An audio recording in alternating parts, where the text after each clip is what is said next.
Ito po yung pagkain ko dito, isang tasang kanin at ulam na apritadang baboy. Magandang araw po mga amigo-amiga. Kamusta na nga po ba tayo dito sa hotel? Kamusta na yung quarantine natin? Ito po. So okay naman, masaya naman. Nalilibang naman po tayo manood ng mga vlogs, YouTube. Yun, so kung ano-anong mag-internet, nakakalibang din naman po. Lumilipas din naman po yung araw natin ng maayos.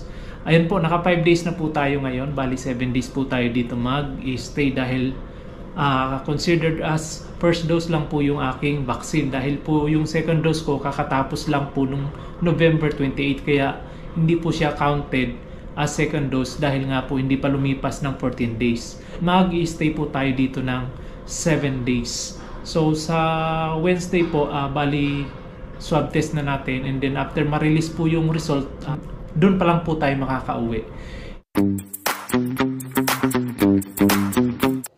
Every morning is a blessing siyempre. Kaya wag po natin kalimutan na magpasalamat sa Diyos sa bawat umaga na tayo po ay gumigising, bumabangon, na masigla, walang sakit, walang karamdaman. Ayun po ay napakalaking biyaya na nanggagaling sa Diyos. Kaya wag po tayo mag-isip na hindi tayo mapanag. We are blessed. So ito nga po pala yung aking daily routine dito sa hotel during my quarantine. Yan po, tuwing umaga, bumabangon po ako niyan sa bed every 7 o'clock ng umaga. Yan, tanaw-tanaw po ako dyan sa bintana. Yung likuran nga po pala niyan ay mga ginagawang building, napakalaking building po at napakaraming tauhan. At after po niyan, yan, nag-ayos naman po ako ng aking bed at magpe-prepare ng aking coffee siyempre. Yan po, meron po tayo dyang water heater para sa ating coffee. Magpapakulo po ako ng tubig habang wala pa yung aking breakfast. Mga 7 o'clock na po kasi dumarating yung aking breakfast niyan. Minsan mga 7:30. So, pinakamatagal na po yun, mga 7:30. So, pag may kumatok na, ayun. So, pupuntahan ko na po doon at sisilipin ko na doon sa labas. Yan po, may mga nakahanda po dyan na mga upuan sa bawat tapat ng pintuan ng kwarto. So, dyan po nila nilalatag yung mga pagkain ng mga naka-quarantine. Bawal pong lumabas, kaya hanggang dyan lang po tayo sa pintuan. Hanggang tanaw-tanaw po lang muna. Yan po. So, pagkatapos naman po niyan, nagre-ready na ako ng coffee para sa aking breakfast. Meron nga pala silang binibigay ng mga coffee, creamer, and sugar. Yan po yung kanilang mga binibigay dito sa ating hotel. Yan po, yung gawa nilang coffee. Yung pangalan ng kanilang hotel. So,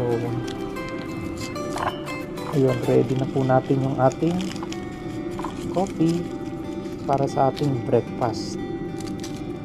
Yan po, decaffeinated po yung kanilang coffee. Saktuhan lang yung lasa. At syempre, may dala rin po tayo na kape, yung 3-in-1 na Nescafe. Since hindi po ako makontento doon sa kanilang kape, ay dinadagdagan ko po talaga ng aking 3-in-1 coffee.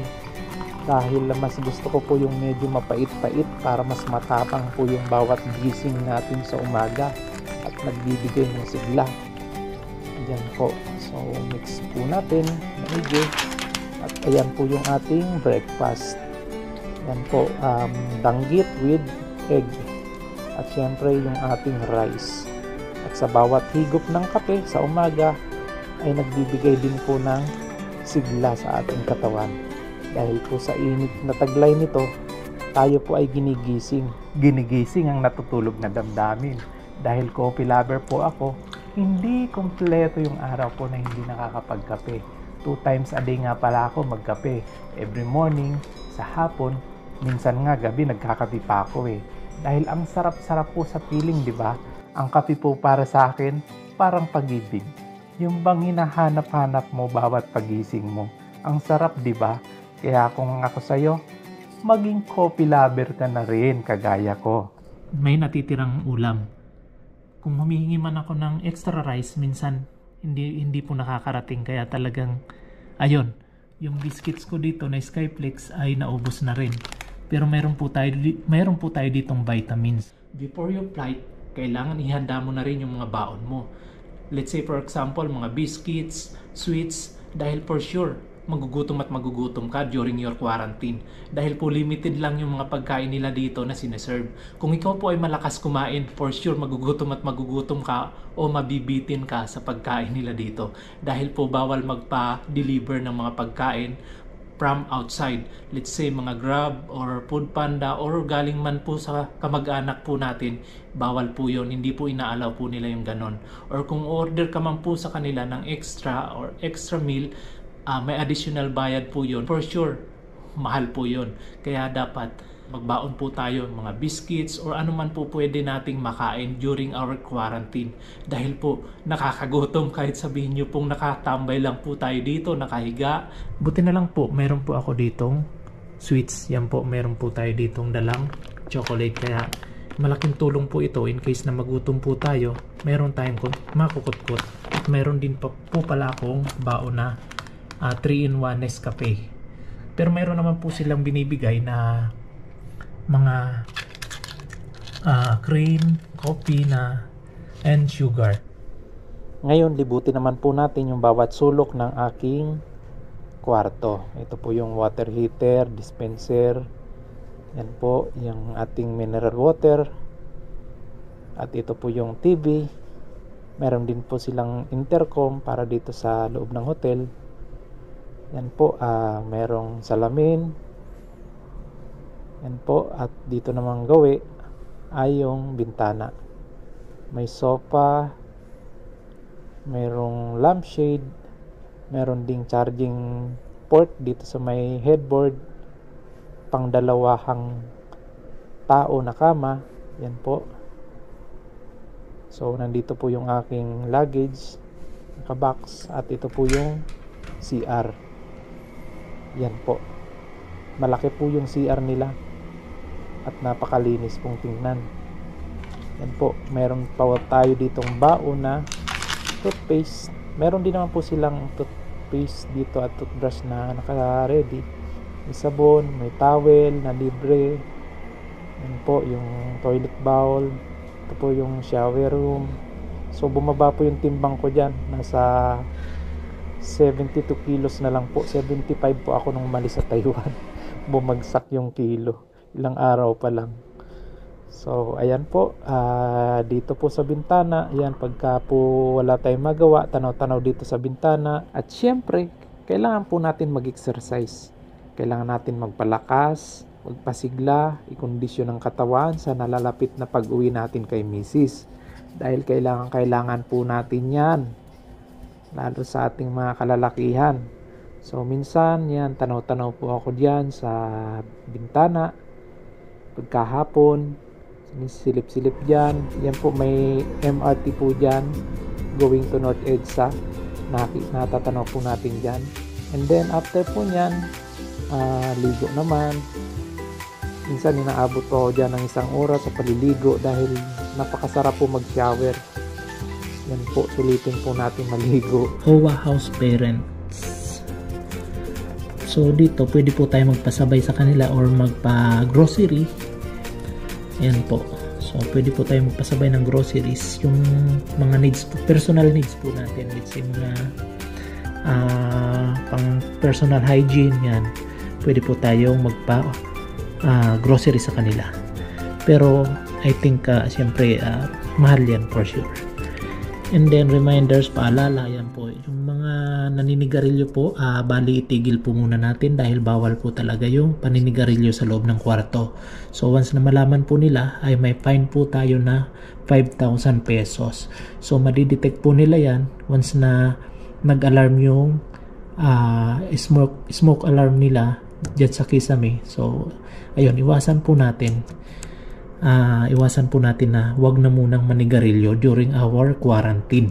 So, yun nga pala, may free internet sila dito, kaya no need to worry na wala po tayong internet dahil may free po sila, free wifi. Basta may kumatok, mayroon pong pagkain na darating.